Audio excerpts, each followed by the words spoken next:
Hello and welcome to Shaka Extra Time, a show that comes to you every week. I am Paul Ndiho. Joining me from his home is Shaka Ssali himself, aka the Kabale Kid. Hello, Shaka. Hello, Ndugu Paul. How are you? I remain simple, easy, and as some of my fans have suggested very yesterday, an awesome son of Mother Africa. Well, Shaka, we have a lot to cover this week, but perhaps let's start with one sad news. Larry King, a broadcasting giant who literally owned the airwaves here in the United States and across the world for 25 years, passed on over the weekend. Maybe let's start there. I remember as a young person looking up to Larry King and I say, what does it take to be Larry King? And meeting you, Shaka, that sort of like reinforced my desire to become a reporter. You really wanted to be Larry King, the king of talk radio, and of course, subsequently, the king of live television, global live television. You're absolutely right, Shaka. Well, he's the guy, of course, that made it to the major leagues in terms of broadcasting and everything you can think about. Because guess what? His name is very, very much present. Having hosted, in fact, began the Larry King show on CNN, I think back in 1985. Really, when CNN had actually just begun, and not many doubting Thomases, in fact, had given it even a chance for perhaps surviving even for more 1 year. And this man who actually pioneered that international call-in television talk show, which was in a way really triggered by the kind of national radio talk show that he had done for many, many years from Miami in Florida. This man was able to actually hold the spot, dominated the international airwaves for 25 years. 25 years, the same person, the same name, in the same time. He was able to actually do that. Shaka, when I've talked to a lot of your fans, young, old, across the world, they tell me that you and Larry King have a lot of similarities. Both of you guys have dominated that space, that international space. Especially for you, you've dominated that space of Africa with Straight Talk Africa, where you are in people's living rooms every week, and a lot of people talk about your interviewing style, skills, and the kind of guests you bring to the table. When I look at that, I look at Larry King, I say, you guys could not be very far from each other. You could perhaps argue that maybe you're brothers from a different mothers. You know, to your point, Ndugu Paul, Larry King was obviously one of those broadcasting giants that I looked up to. But the other, and probably more influential to my style of broadcasting, was actually a guy that used to work for ABC television, Ted Couple, with Nightline. Ted Couple was my man. I mean, I remember, to be honest with you, even when Nightline began.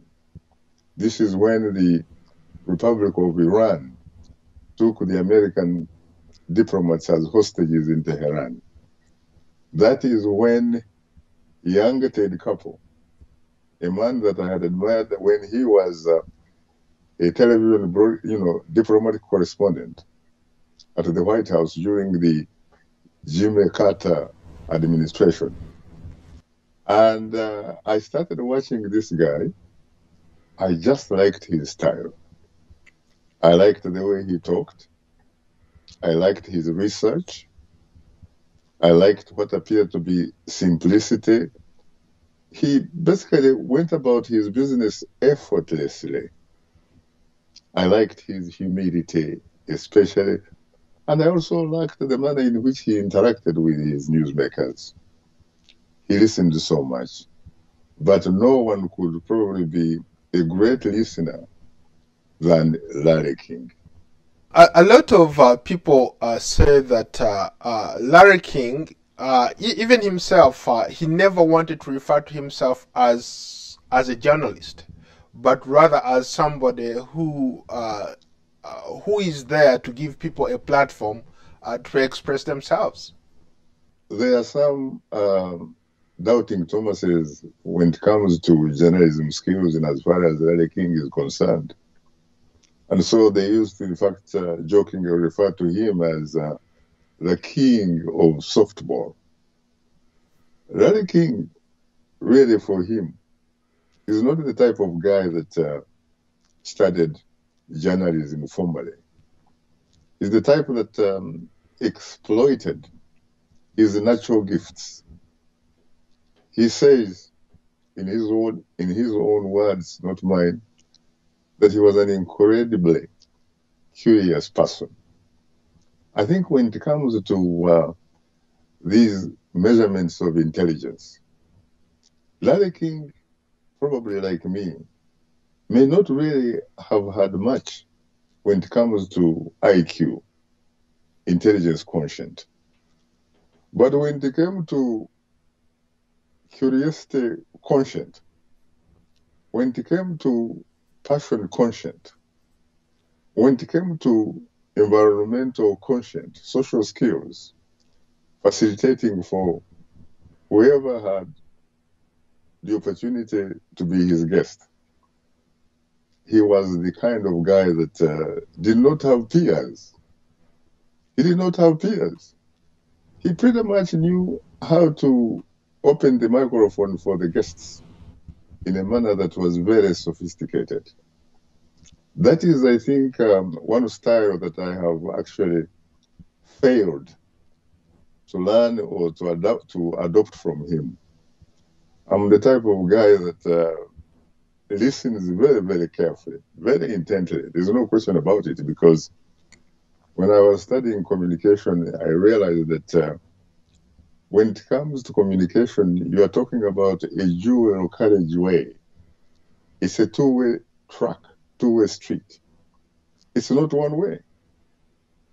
And so I learned that style very much earlier, that skill set, and it has really become extremely, extremely helpful. But when it comes to opening the microphone for a guest, it becomes very, very difficult for me. I'm the type of guy who, like Ted Kapo, I actually like to engage in a conversation that is journalistically filtered. Meaning, really, I like to interact. I like to ask you a question and listen to you. And having listened to you, you give me the opportunity to come up with a follow-up. You know, that kind of stuff. And frankly, I also like to make sure that each interview I do, each show I do, is a means to another one. Is not necessarily an end in itself. Because it's not about me, Ndugu. It's about the audience. I respect my audience 100% out of 100. And I also equally respect my newsmakers 100% out of 100%. And so my role is very simple.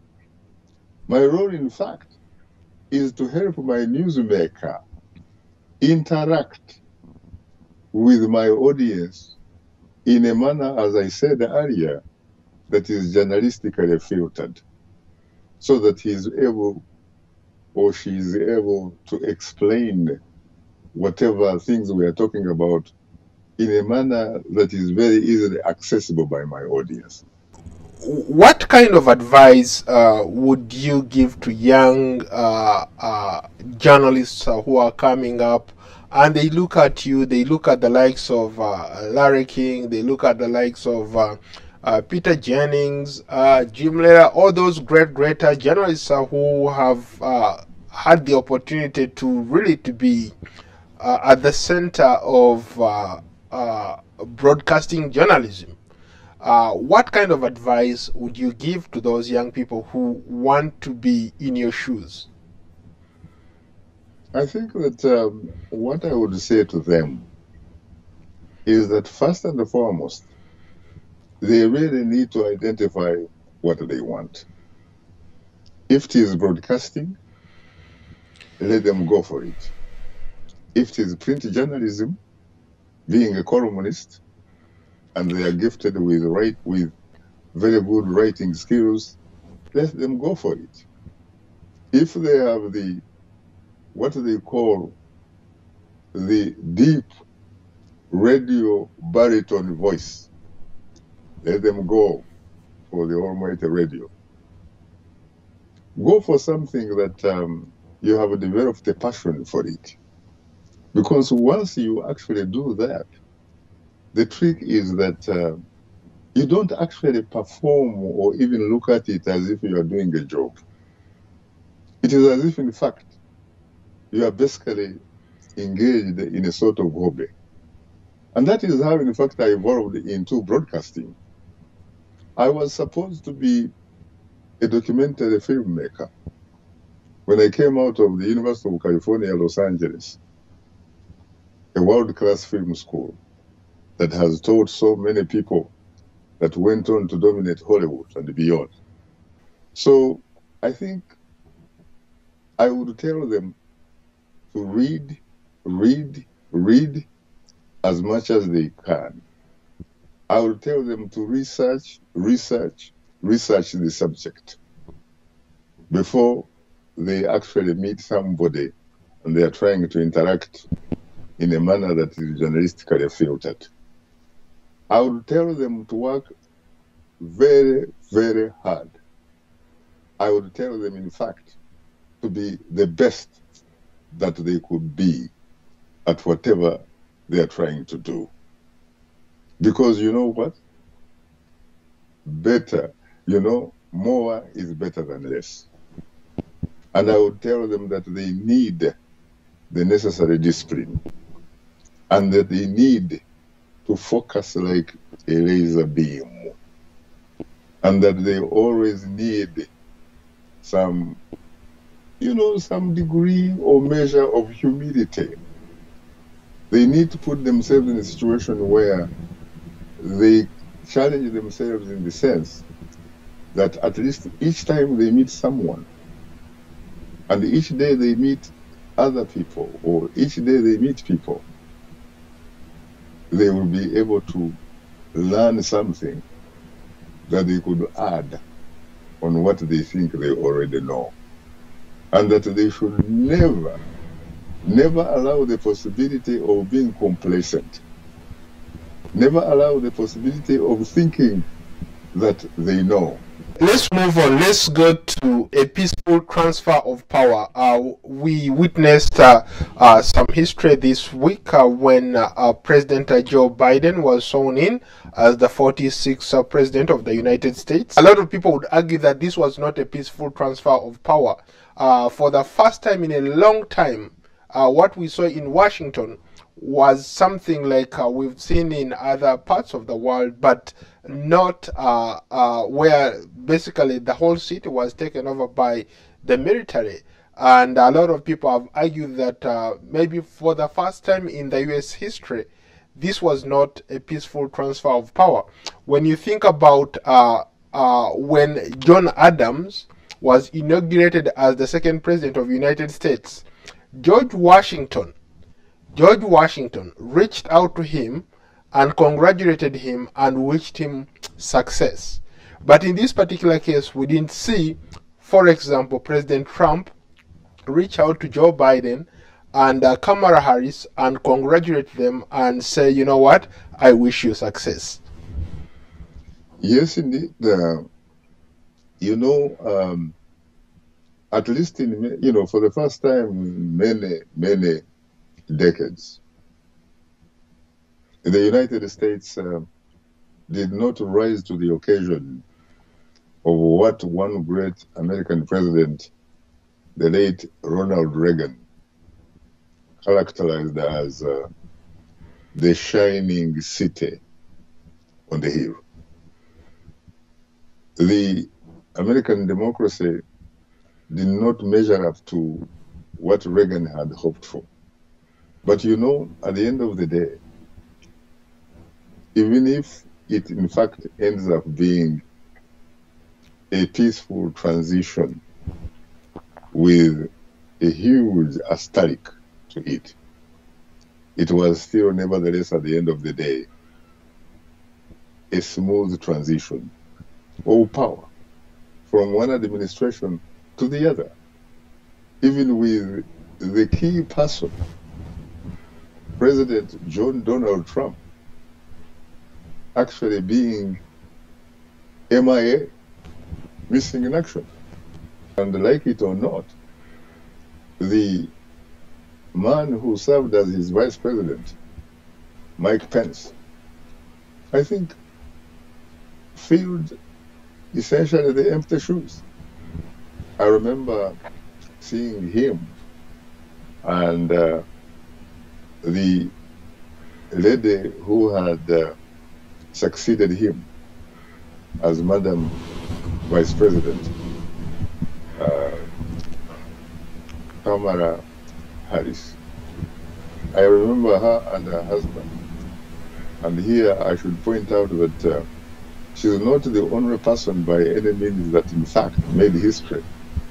She made history, of course, as the first female Vice President of the United States of America ever.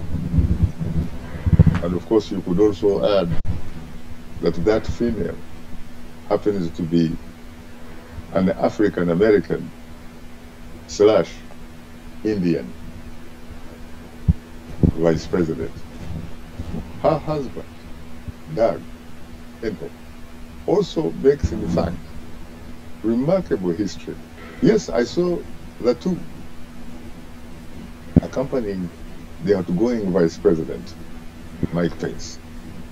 A man, by the way, on January 6th, who had been identified by the men, some call them hooligans, who formed what is called an insurrection that pretty much succeeded in invading and taking over temporarily.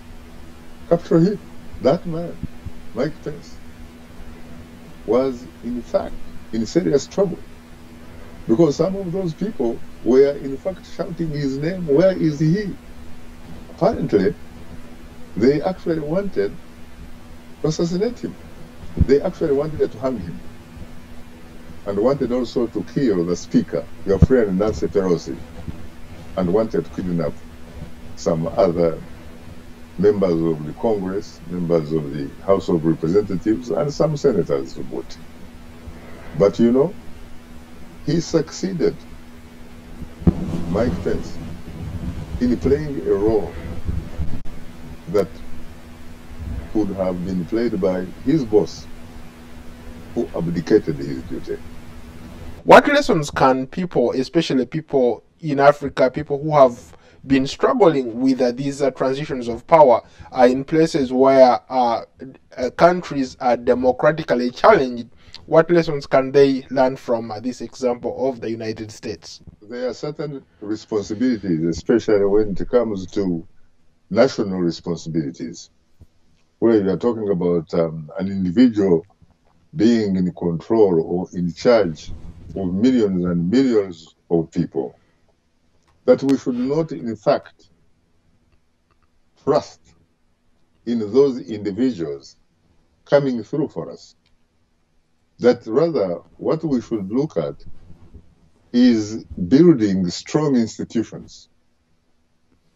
Because strong institutions have, for example, demonstrated very, very clearly that they can, in fact, have resilience, and in fact can deliver. Because in fact what happened here in Washington, D.C., the political de facto capital of the world, if it wasn't up to the permanent and strong institutions, there could probably have been a political catastrophe here. I think that the founding fathers of these great United States of America couldn't have really seen it better. They had a great vision. They were great visionaries in the sense that they did not trust the ability of the individuals to sustain the experiment they had just begun. And therefore, they decided that rather than trust the individuals to sustain that particular experiment of democracy, which some would call social, economic, political, and cultural justice for all of us, they would rather put in place specific institutions so that they can actually play the role of checks and balances.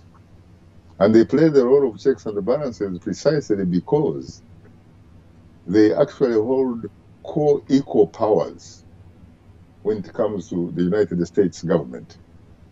And you have the executive, for example, which is led by the president. And then you have the Congress, which has the lower house, as the House of Representatives, which is led by a speaker. And then you have the Senate, the upper house, which is led by a senior senator called President Pro Tem. And then you have the judiciary, led by the Chief Justice. Those three branches, Ndugu Paul, they actually hold co-equal powers. No single power is above the other two. And so they basically complement and supplement one another by checking and balancing one another. And we can see that that experiment has survived for more than 2 centuries ago. And I think that we can actually put our money on this experiment to take us a little bit further than it has so far, because it has incredible resilience. If it wasn't probably the magic of those institutions, January 6th could have in fact succeeded, and we probably could have joined the history alongside what was once the Soviet Union. And so I think there is something to be said about the American founding fathers when they came up with the vision of making sure that they put in place strong institutions rather than putting their faith in strong men, like it happens to be on our mother African continent. You bring up a very good example. Let's go to the strong men here. Let's start with a comment from Augustine Nyamfoa. Congratulations, President Joe Biden and Kamala Harris. We look forward to a good relationship with Africa in strengthening our democracy. But perhaps you are not going to be like your predecessors who support the likes of Theodore Obiang in Equatorial Guinea, Paul Biya in Cameroon, Yoweri Museveni in Uganda, Paul Kagame in Rwanda. These are leaders who have been around for a long time, but thanks to the United States support, these leaders have imposed themselves on the will of their people. My brother Augustine, I think that your point is well made. But I would like to suggest to you, just in case you have probably not come across a great book that would explain to you the secrets of world politics. And that is a book that I call a classic by a professor, Hannes Morgenthau. He wrote a book which says countries do not have permanent allies or friends and do not have permanent adversaries or enemies, but rather countries have permanent interests. So when the interests change, the alliances keep shifting. And so countries, one thing you should know, Augustine, is that countries are very selfish. They basically deal with other countries on the basis of what they can benefit from that type of relationship. I also had the National Security Advisor of President Biden talk about how their administration is clearly going to be in a position where it is going to work with its partners to make sure that fundamental human rights are observed. As a matter of fact, he said that when he was referring to a case in the Republic of Uganda. And so it seems to me that we may very well see a significant difference from the previous administration in the manner in which it interacted with Africa in particular and the rest of the world in general. Let's go to Henry Orambi. After the events that happened in the United States on January 6, does the United States have the moral authority to lecture other countries, for example, countries that are democratically challenged in Africa, about democracy? Henry, I think that your observation or question is spot on.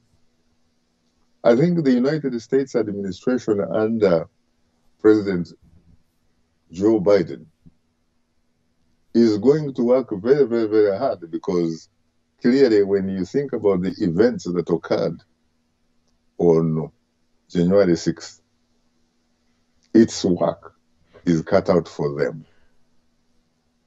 They are going to have to be in a situation where they have to go beyond simply talking the talk, because the international community will probably judge them by the manner in which they actually walk the talk, so that they can actually walk the walk rather than simply talk the talk.